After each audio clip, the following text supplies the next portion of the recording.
일본 피아노계를 뒤흔든 제1교포 소녀가 한국 예술고에 편입하자 벌어진 일은 아무도 예상하지 못했습니다.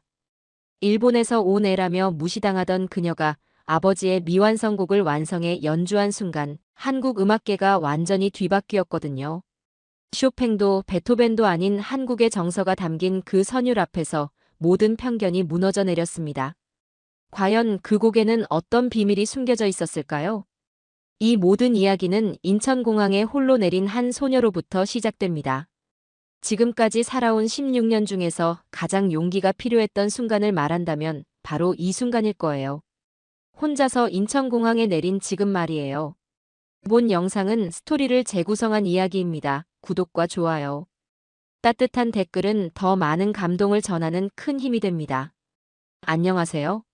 저는 박민주입니다. 제1교포 3세로 도쿄에서 태어나 자랐어요. 하지만 오늘부터는 한국 사람이 되어야 합니다. 정확히는 한국에서 살아가야 하는 사람 말이에요. 할머니께서 돌아가시기 전에 말씀하셨어요. 민주야, 언젠가는 내 뿌리를 찾아가거라. 그때는 무슨 말씀인지 잘 몰랐는데 이제야 조금씩 이해가 되는 것 같아요. 할머니는 일제강점기 때 일본으로 건너가신 분이셨거든요. 공항에서 택시를 타고 서울 시내로 들어오는 길, 창밖으로 보이는 모든 풍경이 낯설었습니다. 높은 빌딩들과 한글로 된 간판들, 그리고 제가 태어나서 한 번도 들어본 적 없는 억양의 한국어들이요. 택시기사 아저씨께서 뭔가 말씀하시는데 절반도 알아듣지 못했어요. 아버지는 피아니스트셨어요. 도쿄에서 꽤 유명한 분이셨죠. 하지만 항상 말씀하셨습니다. 일본 클래식계는 서양 음악의 모방에 그치고 있다고, 진정한 동양의 정서는 한국에 있다고 하셨어요. 서양인들도 인정하는 한국 음악의 깊이와 감성, 그리고 세계를 사로잡고 있는 K컬처의 근본이 바로 한국 전통 정서에서 나온다고 하셨습니다. 아버지께서 작년에 돌아가시기 전에 마지막으로 하신 말씀이 있어요. 한국에 가서 진짜 음악을 배워보라고 하셨습니다. 일본에서 배운 기술은 완벽하지만 영혼이 없다고, 세계가 열광하는 한국의 정서를 이해해야 진정한 예술가가 될 수 있다고 하셨어요. 강남에 있는 작은 원룸이 제 새로운 집이에요. 부동산 중개업소 직원분이 친절하게 안내해 주셨는데 제 어색한 한국어를 듣고는 조금 의아해 하시더군요.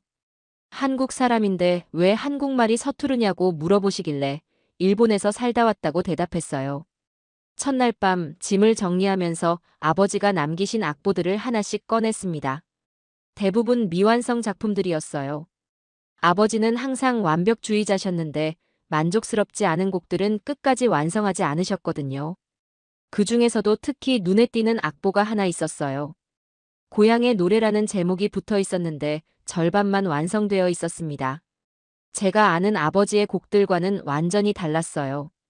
일본적인 섬세함보다는 한국 전통음악의 깊은 한이 느껴지는 선율이었거든요. 마치 아리랑의 애절함과 판소리의 웅장함이 서양 클래식과 만난 것 같은 독특한 곡이었습니다. 그 악보를 보면서 든 생각이 있어요. 아버지께서 한국의 우수한 음악 전통을 서양 클래식에 접목하려고 하신 건 아닐까 하는 생각 말이에요. 요즘 전 세계가 BTS나 블랙핑크에 열광하는 것도 결국 한국만의 독특한 정서 때문이잖아요. 아버지도 그런 한국의 문화적 우수성을 음악으로 표현하고 싶으셨던 것 같아요. 피아노를 칠 수는 없었지만 마음속으로 그 선율을 따라 불러봤어요. 익숙하면서도 낯선 멜로디였습니다. 분명히 아버지의 스타일인데 평소와는 다른 감정이 담겨 있는 것 같았어요. 창밖으로 서울의 야경이 보였어요. 네온사인들이 반짝이고 있었는데 도쿄와는 또 다른 아름다움이 있었습니다. 내일부터 다닐 예술고등학교가 어떨지, 새로운 친구들을 사귈 수 있을지, 그리고 무엇보다 제가 그동안 배운 음악이 이곳에서도 통할지 궁금했어요. 침대에 누워서 천장을 바라보며 생각했습니다. 아버지의 미완성 곡처럼 저도 아직 완성되지 않은 사람인 것 같다고요. 한국에서의 새로운 경험들이 저를 완성시켜 줄 수 있을까요? 그리고 언젠가는 아버지가 못다한 그 곡을 완성할 수 있을까요? 서울예술고등학교에 처음 발을 디딘 순간 저는 정말 압도되었어요. 이곳이 바로 세계적인 K-팝 스타들과 클래식 거장들을 배출한 그 명문 예술고였거든요. 복도 벽면에 걸린 졸업생들의 사진을 보니 정말 대단한 분들이 많더라고요. 교무실에서 만난 교감 선생님께서 자랑스럽게 말씀해 주셨어요. 우리 학교가 아시아 최고의 음악 교육기관이라고 매년 유럽과 미국의 유명 콩쿠르에서 우승자를 배출하고 있다고 하시더군요. 특히 한국 학생들의 음악적 재능은 세계적으로 인정받고 있다고 강조하셨습니다. 편입 오디션을 위해 준비실에 들어갔을 때 다른 지원자들의 실력에 놀랐어요. 모두 어린 나이임에도 불구하고 정말 수준 높은 연주를 하고 있었습니다. 역시 한국 학생들의 실력은 달랐어요. 일본에서도 한국 연주자들의 기량은 이미 유명했거든요. 드디어 제 차례가 되어 오디션실에 들어갔습니다. 심사위원석에는 5분의 교수님들이 앉아 계셨어요. 그중 음악 담당 이소영 교사님이 저를 유심히 바라보시더군요. 저는 쇼팽의 발라드 제1번을 준비했어요. 일본에서 가장 자신 있어 했던 곡이었거든요. 하지만 한국에 와서 느낀 새로운 감정들을 담아 연주해 보고 싶었습니다. 피아노 앞에 앉는 순간 마음이 차분해졌어요. 연주가 시작되자 오디션실이 완전히 조용해졌습니다. 제가 일본에서 배운 정교한 테크닉에 한국에서 느낀 깊은 정서를 담아 연주했어요. 특히 중간 부분에서는 아버지의 미완성곡에서 느꼈던 그 애절한 감정을 표현하려고 했습니다. 15분간의 연주가 끝나자 잠깐 정적이 흘렀어요.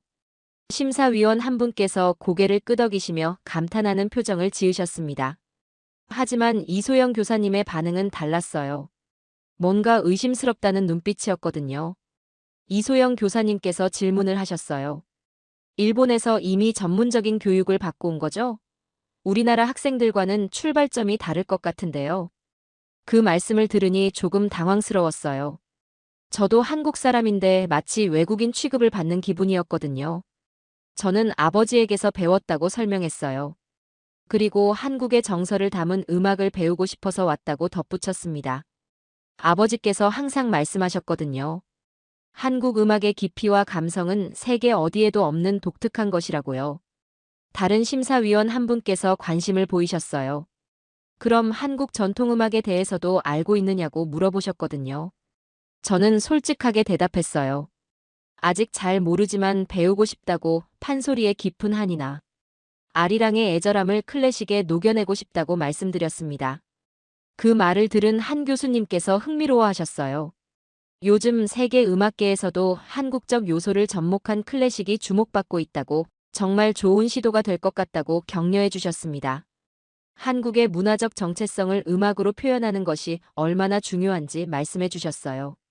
하지만 이소영 교사님은 여전히 회의적이셨어요. 한국적 정서라는 게 그리 쉽게 이해할 수 있는 게 아니라고 오랜 시간 한국에서 살아봐야 진정으로 느낄 수 있는 것이라고 하셨습니다. 일본에서 자란 학생이 과연 우리의 정서를 제대로 표현할 수 있을지 의문이라고 하셨어요. 그 순간 정말 속상했어요. 저도 한국인의 피가 흐르고 있는데 마치 한국 문화를 이해할 자격이 없다는 식으로 말씀하시니까요. 할머니께서 일제강점기의 아픔을 안고 일본으로 건너가셨다는 걸 말씀드리고 싶었지만 너무 개인적인 이야기 같아서 참았습니다. 결국 조건부 입학이 허가되었어요. 앞으로 3달 동안 한국적 정서를 담은 연주를 보여달라는 과제가 주어졌습니다. 진짜 실력을 증명해야 한다는 단서가 붙었죠. 이소영 교사님은 마지막에 덧붙이셨어요. 한국 음악의 우수성을 제대로 이해하고 표현할 수 있는지 지켜보겠다고요. 오디션실을 나오면서 마음이 복잡했어요. 한국 음악이 세계적으로 인정받는 이유는 분명히 있을 텐데 저는 과연 그 깊이를 이해할 수 있을까 하는 생각이 들었습니다. 아버지께서 그토록 동경하셨던 한국의 정서를 제가 음악으로 표현해낼 수 있을지 확신이 서지 않았어요. 학교 첫날부터 저는 특별한 시선을 받았어요. 복도를 지날 때마다 학생들이 저를 쳐다보며 수군거렸습니다.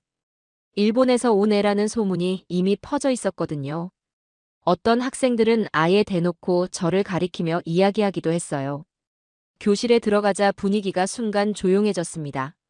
담임 선생님께서 소개해 주셨는데 일본에서 온 전학생이라는 말에 학생들의 표정이 미묘하게 변했어요.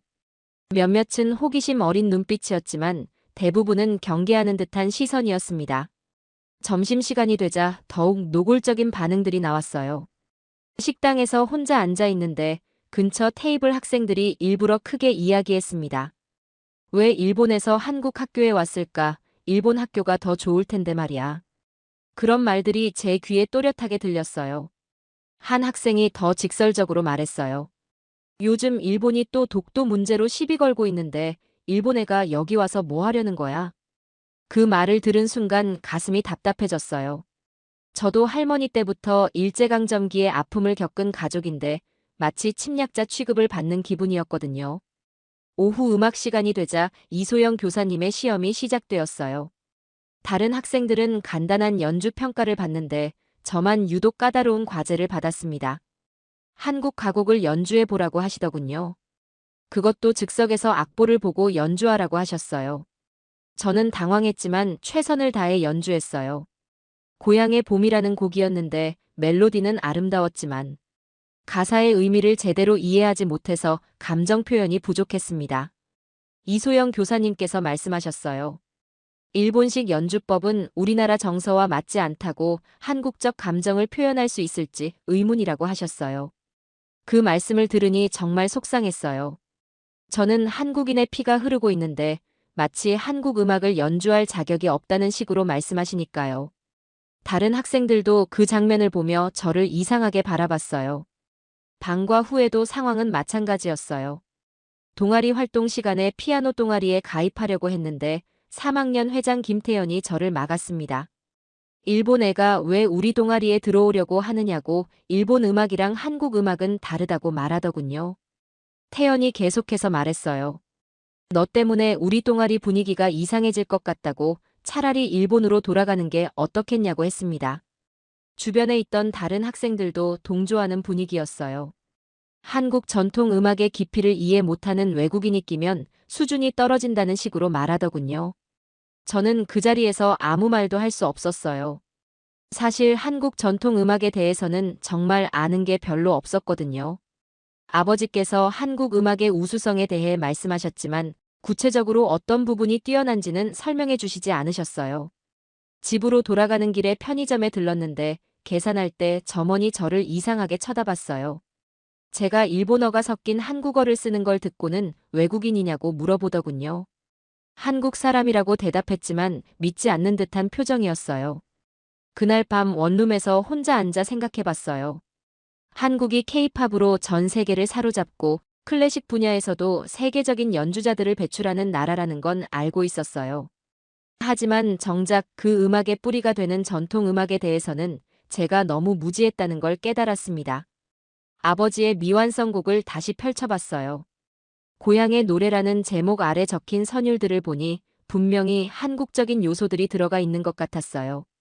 하지만 구체적으로 어떤 부분이 한국적인지, 왜 아버지께서 이런 멜로디를 만드셨는지 이해할 수 없었습니다. 인터넷으로 한국 전통 음악에 대해 검색해봤어요. 판소리, 아리랑, 가야금 연주 등 다양한 영상들을 찾아봤습니다. 정말 신기했어요. 서양 음악과는 완전히 다른 독특한 매력이 있었거든요. 특히 판소리의 깊은 한이나 아리랑의 애절함은 일본 음악에서는 느낄 수 없는 독특한 정서였어요. 그런데 영상 댓글들을 보니 더욱 놀라웠어요. 외국인들이 한국 전통 음악의 아름다움에 감탄하는 댓글들이 가득했습니다. 한국 음악이 세계적으로 얼마나 인정받고 있는지 새삼 깨달았어요. 한류의 뿌리가 바로 이런 깊은 전통 문화에서 나온다는 것도 이해가 되었습니다. 하지만 동시에 제 처지가 더욱 답답해졌어요. 이렇게 훌륭한 한국 음악 전통이 있는데 정작 한국인인 저는 그것을 제대로 이해하지 못하고 있으니까요. 학교 친구들이 저를 외국인 취급하는 것도 어쩌면 당연한 일인지도 모르겠다는 생각이 들었습니다. 2주일이 지나자 상황은 더욱 악화되었어요. 온라인 학교 커뮤니티에 제 이야기가 올라오기 시작한 거예요. 일본에서 온 전학생이 피아노 동아리에 들어오려고 한다는 글이었는데 댓글들이 정말 충격적이었습니다. 왜 일본 애가 우리 학교에 와서 설치냐, 독도는 우리 땅인데. 일본인이 뭐하러 여기 왔냐는 댓글들이 쏟아졌어요. 심지어 일본 정부가 한국 문화를 훔쳐가려고 학생을 보낸 거 아니냐는 음모론까지 나왔습니다. 저는 그 댓글들을 보며 정말 절망적이었어요. 하지만 놀라운 댓글도 있었어요. 한 익명 사용자가 말했습니다. 그래도 한국 음악의 우수성을 배우러 온 거면 가르쳐줘야 한다고, 한국 문화가 얼마나 뛰어난지 보여주는 기회라고 했어요. 하지만 그런 댓글은 소수였고 대부분은 저를 배척하는 내용이었습니다. 학교에서도 분위기가 점점 차가워졌어요. 복도를 지나갈 때마다 학생들이 노골적으로 쳐다봤고 어떤 아이들은 아예 피해가기도 했습니다. 한 번은 화장실에서 몇몇 학생들이 제 뒷담화를 하는 걸 들었어요. 일본 애가 한국 음악을 제대로 이해할 수 있을까? 아무리 잘해봤자 한국인들의 깊은 정서는 따라올 수 없을 거야. 그런 말들을 들으니 정말 서러웠어요. 저도 한국의 혈통을 이어받은 사람인데 마치 영원히 이해할 수 없는 외국인 취급을 받는 기분이었거든요. 이소영 교사님의 개인 지도는 더욱 까다로워졌어요. 매주 다른 한국 가곡을 과제로 내주시면서 한국적 정서를 표현하라고 하셨습니다. 하지만 아무리 노력해도 만족스러운 평가를 받을 수 없었어요. 어느 날 교사님께서 말씀하셨어요. 한국 음악은 단순히 기술로만 되는 게 아니라고 5천년 역사의 깊은 정서가 담겨 있다고 하셨습니다. 일본에서 자란 학생이 그 깊이를 이해하기는 어려울 거라고 솔직히 기대하지 않는다고 하셨어요. 그 말씀을 듣고 연습실에서 혼자 울었어요. 저는 정말 열심히 하고 있는데 아무도 인정해주지 않았거든요. 한국 음악이 세계적으로 뛰어나다는 건 알겠는데 정작 저는 그 일원이 될 수 없다는 현실이 너무 잔혹했습니다. 점심시간마다 혼자 연습실에서 시간을 보냈어요. 다른 학생들과 어울릴 수도 없었고 그렇다고 집에 갈 수도 없었거든요. 피아노 앞에 앉아서 아버지의 미완성곡을 연주해 보곤 했습니다. 신기한 건 그 곡을 연주할 때만큼은 마음이 편안해진다는 거였어요. 아버지께서 남기신 선율 속에서 뭔가 따뜻한 위로를 느낄 수 있었거든요.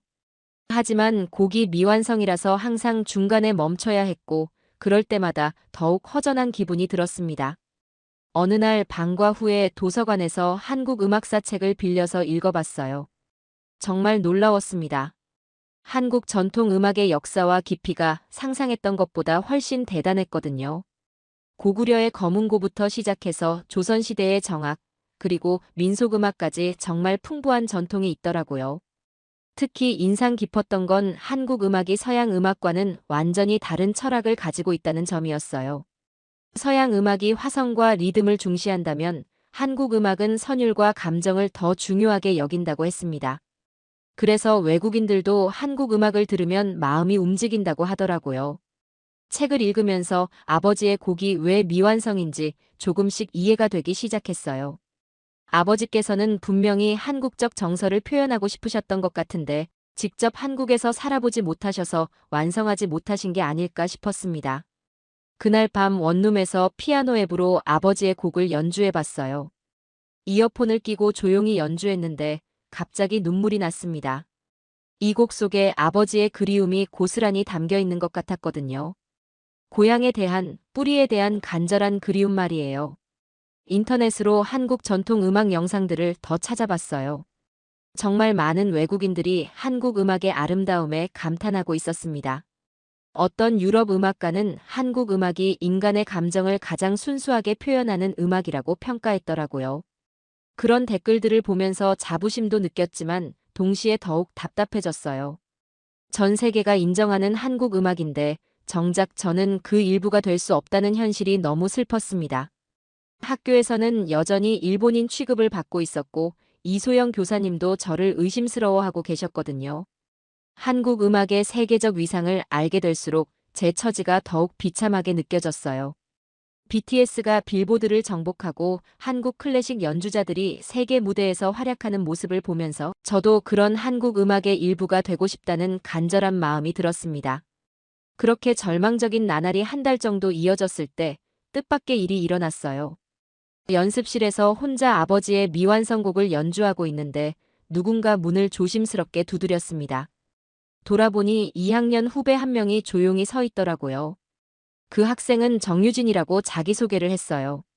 평소에도 말이 없고 조용한 성격이라 눈에 띄지 않던 아이였습니다.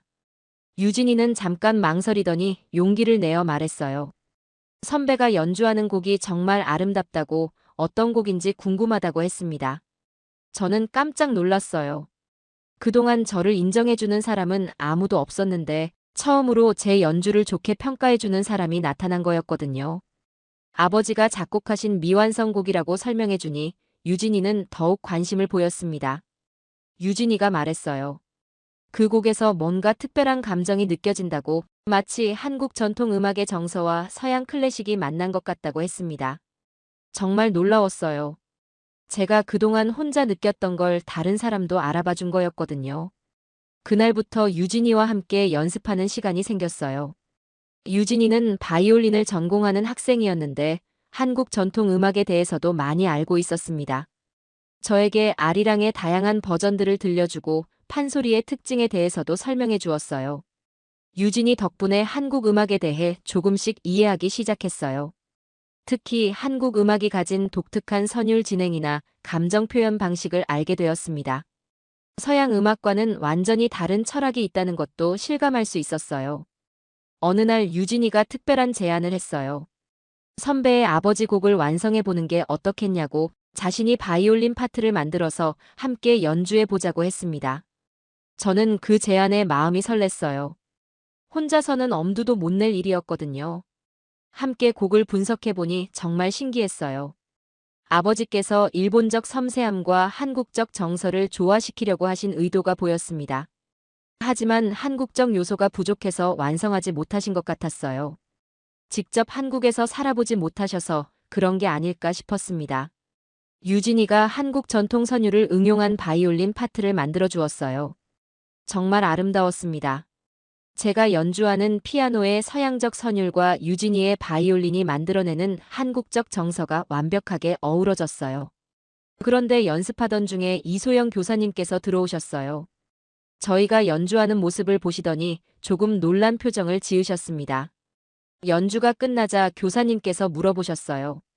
이 곡이 뭐냐고, 어디서 구한 악보냐고 하시더군요. 저는 솔직하게 설명했어요. 아버지의 미완성곡을 유진이와 함께 완성하고 있다고, 한국적 정서를 담아보려고 노력하고 있다고 말씀드렸습니다. 교사님께서는 잠시 생각하시더니 의외의 말씀을 하셨어요. 나쁘지 않다고, 한국 음악의 특징을 어느 정도 이해하고 있는 것 같다고 하셨습니다. 하지만 아직 깊이가 부족하다고, 더 많은 공부가 필요하다고 덧붙이셨어요. 그래도 처음으로 긍정적인 평가를 받은 거라서 정말 기뻤습니다. 며칠 후 더 놀라운 소식이 있었어요. 이소영 교사님께서 국제청소년 피아노 콩쿠르 한국 대표 선발전 소식을 알려주신 거예요. 전국에서 가장 실력 있는 학생들이 참가하는 권위 있는 대회라고 하셨습니다. 교사님께서 말씀하셨어요. 이 대회는 단순히 연주 실력만 평가하는 게 아니라 한국적 정체성을 음악으로 표현하는 능력도 중요하게 본다고 하셨습니다. 한국 음악의 세계적 위상을 높이는 것이 목적이라서 진정한 한국적 감성을 담을 수 있는 연주자를 찾고 있다고 했어요. 그리고는 뜻밖의 제안을 하셨어요. 참가해보겠냐고 물어보신 거예요. 저는 정말 놀랐습니다. 그동안 저를 의심하시던 교사님께서 갑자기 대회 참가를 권하시다니 믿을 수 없었거든요. 교사님께서 설명해 주셨어요. 최근 제 연주를 들어보니 한국적 정서에 대한 이해가 깊어지고 있는 것 같다고, 특히 아버지의 곡을 완성하는 과정에서 진정성이 느껴진다고 하셨습니다. 물론 아직 부족하지만 도전해 볼 만하다고 격려해 주셨어요.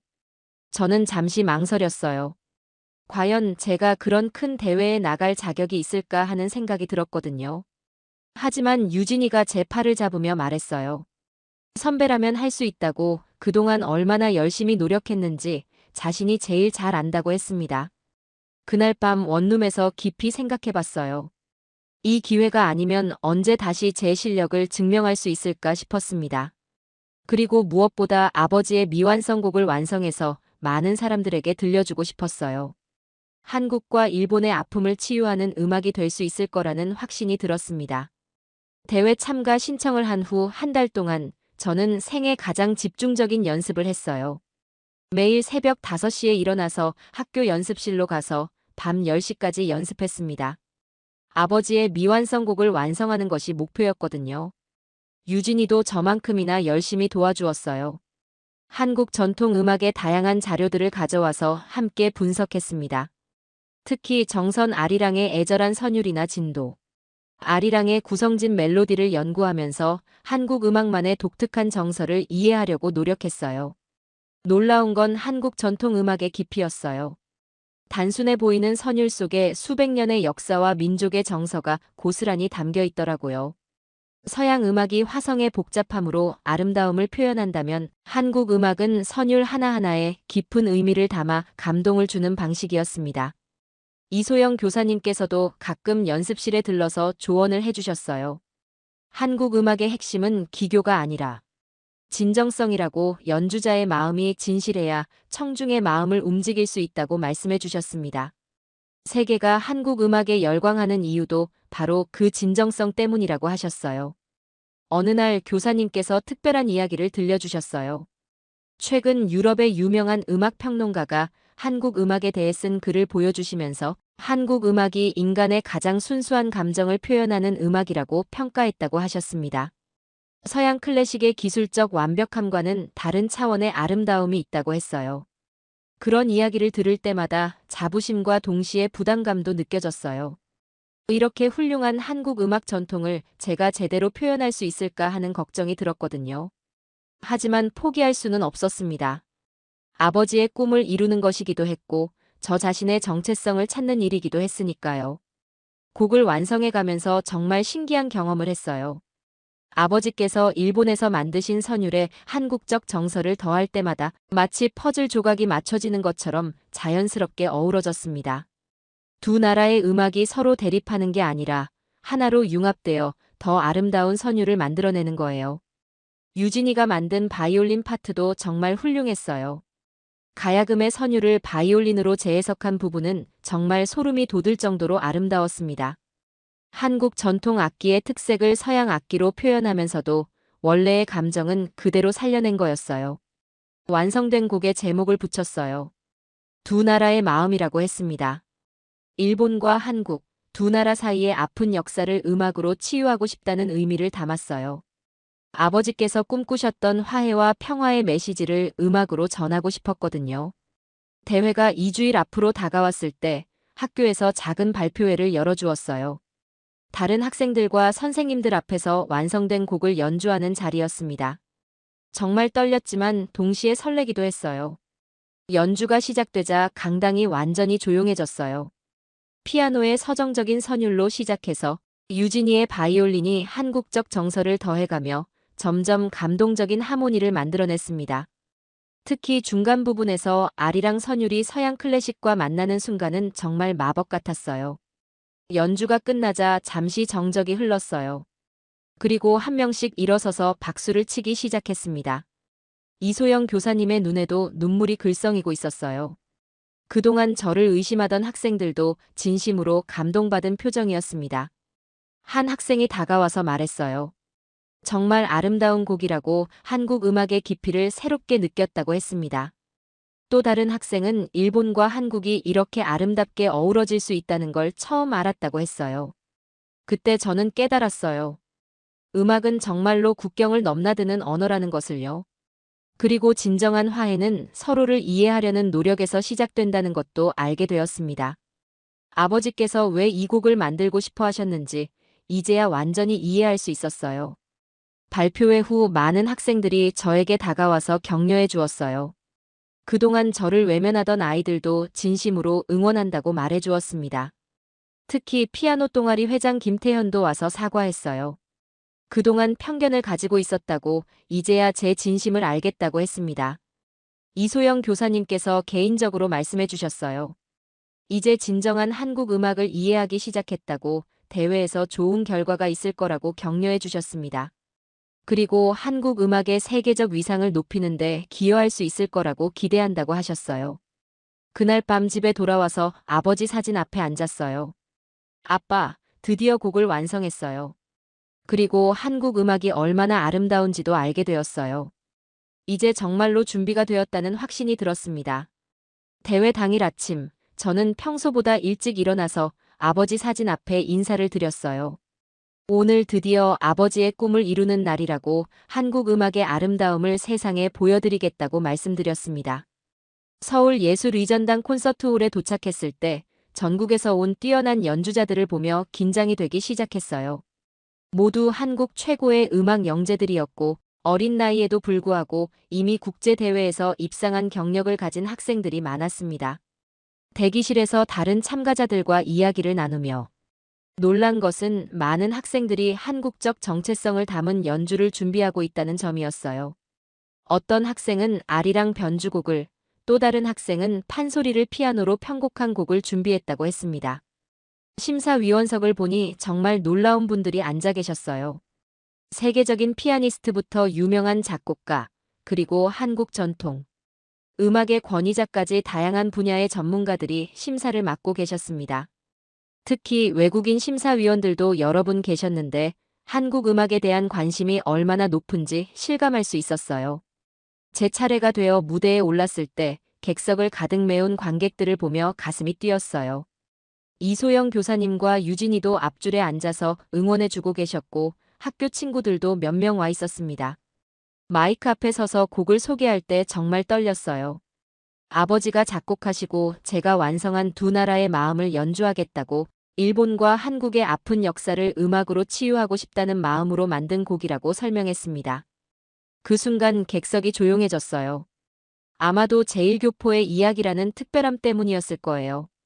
하지만 저는 더 이상 그런 시선들이 부담스럽지 않았습니다. 오히려 제 음악으로 사람들의 마음을 움직일 수 있다는 확신이 들었어요. 피아노 앞에 앉아서 깊게 숨을 들이쉬었어요.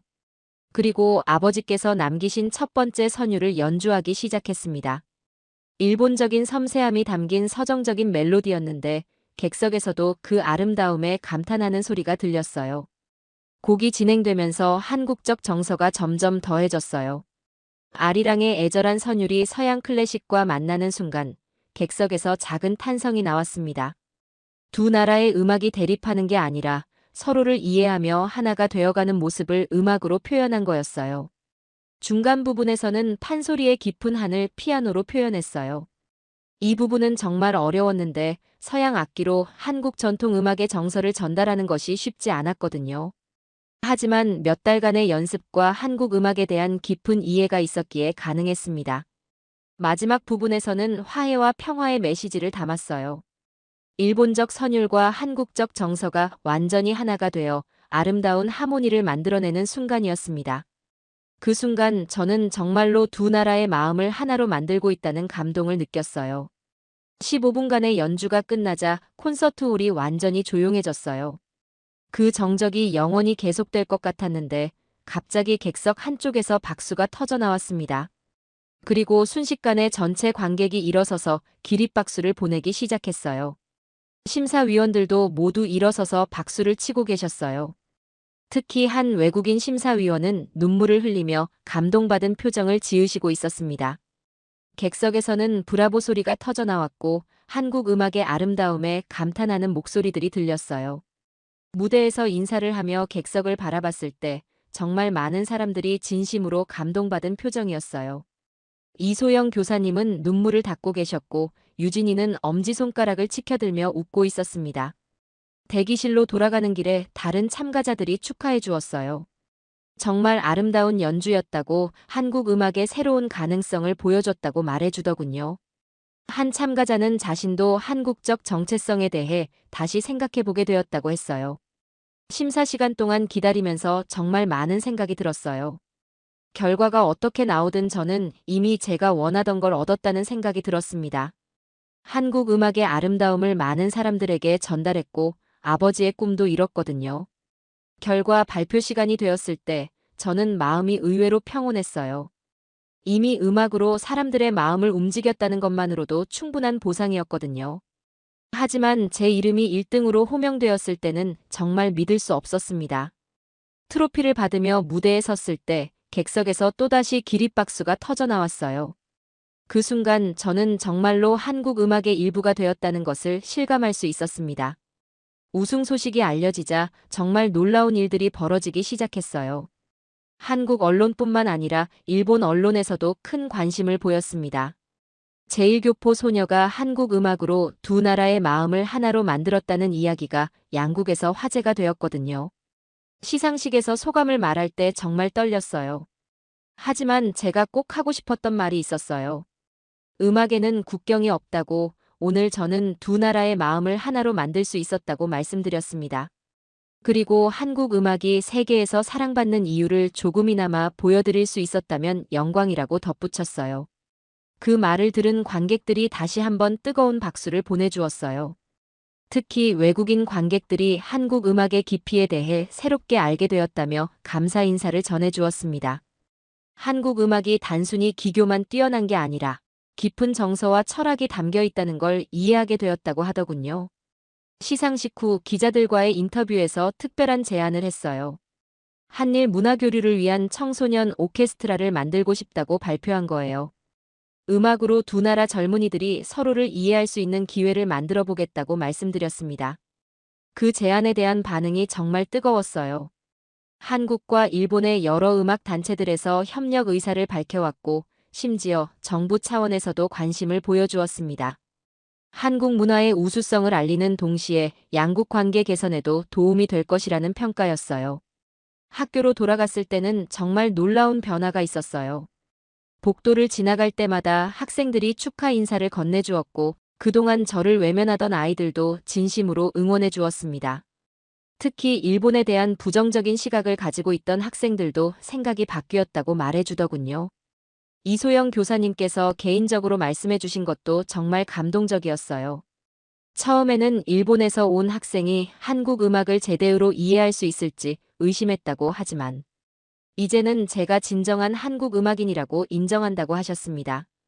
교사님께서 덧붙이신 말씀이 특히 기억에 남아요.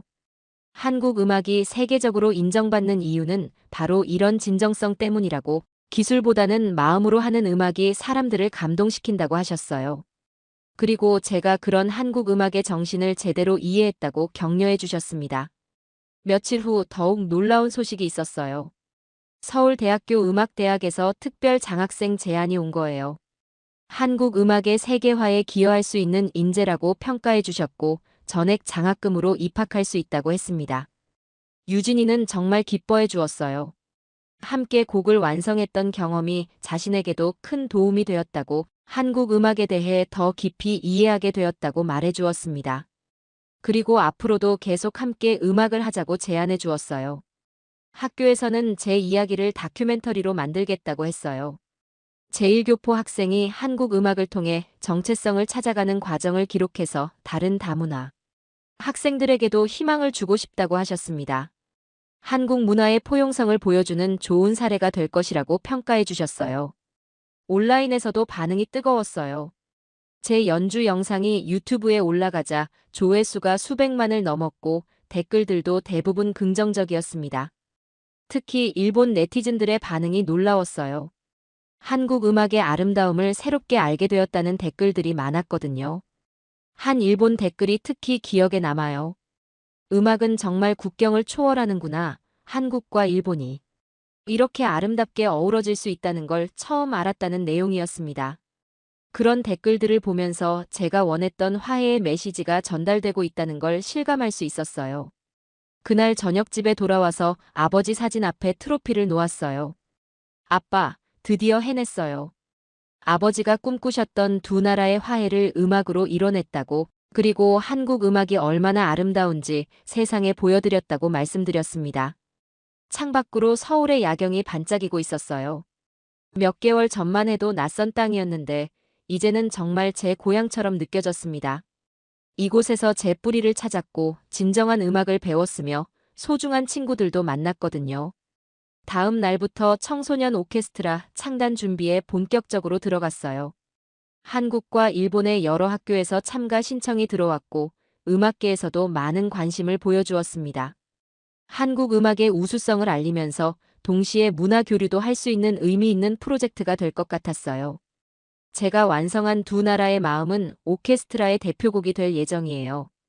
더 많은 악기로 편곡해서 더 많은 사람들에게 화해의 메시지를 전달하고 싶습니다. 음악의 힘으로 세상을 조금이나마 더 아름답게 만들 수 있다면 그것만으로도 충분히 의미 있는 일이라고 생각해요. 이제 저는 더 이상 어느 나라 사람인지 고민하지 않아요. 한국과 일본 두 나라의 마음을 모두 품은 음악인으로서 세상과 소통하고 싶습니다. 아버지께서 남겨주신 사랑과 할머니께서 물려주신 뿌리, 그리고 한국에서 배운 깊은 정서를 모두 담아서 말이에요. 오늘 영상은 여기까지입니다. 도움이 되셨다면 좋아요와 구독 알림 설정까지 부탁드려요. 다음 영상에서도 더 유익한 내용으로 찾아뵙겠습니다. 시청해주셔서 감사합니다.